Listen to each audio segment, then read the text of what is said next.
Беше тоа на 29 декември 1920 година, кога во Софија умре Марко Цепенков, во крајна мизерија, сиромаштија и заборавен од сите, чие име подоцна ќе стане синоним и символ на македонската култура, традиција и народно творештво на Македонија.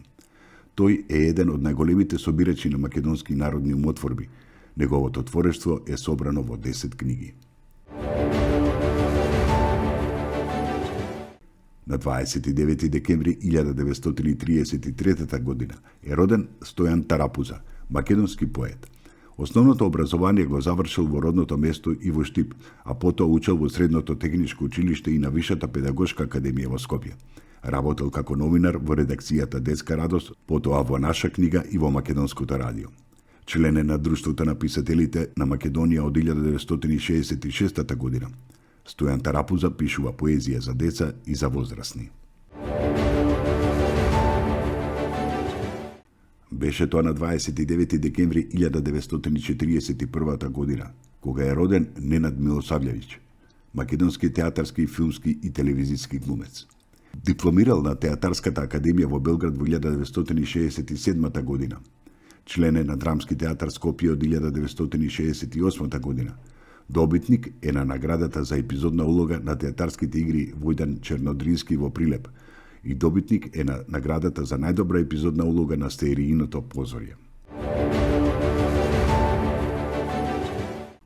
На 29 декември 1944 година основана е Македонската стопанска банка.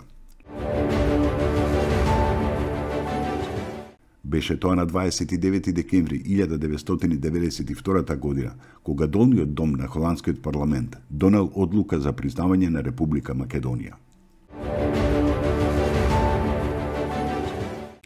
На 29 декември 1993 година, владите на Полска и на Република Македонија донеле одлуки за воспоставување дипломатски односи во ранг на воредни и ополномоштени амбасадори.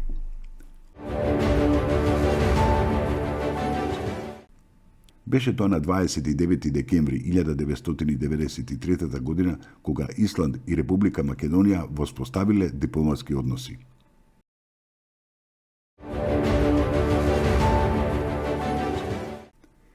На 29 декември 1998 година почина Томо Шијак, македонски сликар роден во Косово поле.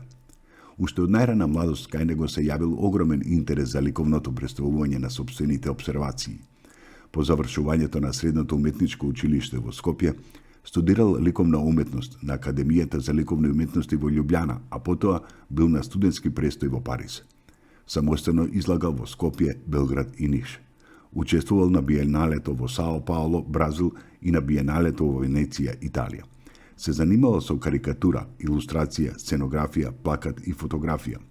Во неговото творештво се разликуваат неколку фази: посткубизам, абстракција, варијанти на поп-артот и концептуални постапки кои на крајот на 60-тите години резултирале во првите објекти во македонската современа уметност – мусандри и неомусандри. Во нив ги обединил сликарските, вејарските и дизајнерските аспекти. Овој модел на ликовно облекување просторно го применил во интериерот на зградата на Градскиот комитет во Скопје и во хотелот Дрим во Струга.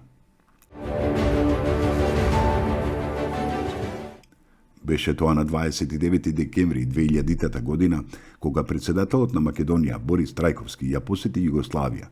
Ова е прва посета на македонски председател по падот на Слободан Милошевиќ.